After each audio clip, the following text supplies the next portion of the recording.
क्या आपने किसी ऐसे राक्षस के बारे में सुना है जिसे मारना असंभव था?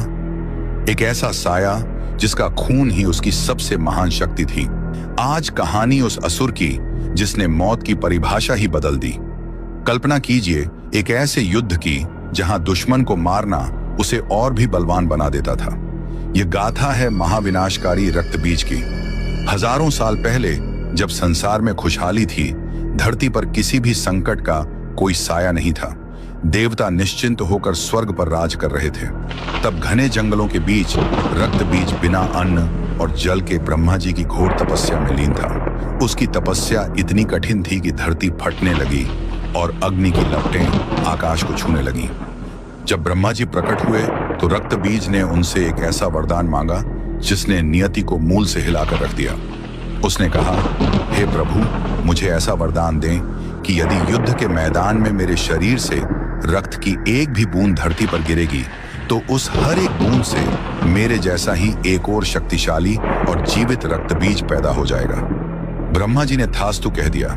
यह वरदान नहीं बल्कि पूरे ब्रह्मांड के लिए एक महाविनाश का बीज था। वरदान मिलते ही रक्तबीज अहंकार में अंधा हो गया। उसने सबसे पहले स्वर्ग पर चढ़ाई की। देवराज इंद्र ने अपनी विशाल सेना के साथ उसे रोकने की कोशिश की। रणभूमि में भयंकर शोर था, तलवारें टकरा रही थीं, लेकिन जैसे ही किसी देवता की तलवार रक्तबीज के शरीर को चीरती और उसका खून धरती को छूता, तब चमत्कार नहीं महाप्रलय होता। एक बूंद गिरी और एक नया रक्तबीज पैदा हो गया।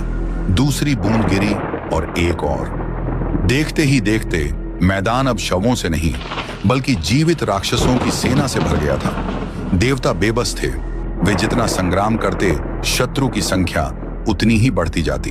अंत में देवताओं को रणभूमि त्याग कर भागना हुआ, क्योंकि वे एक ऐसे शत्रु से युद्ध कर रहे थे जिसकी हर बूंद एक नई मृत्यु थी।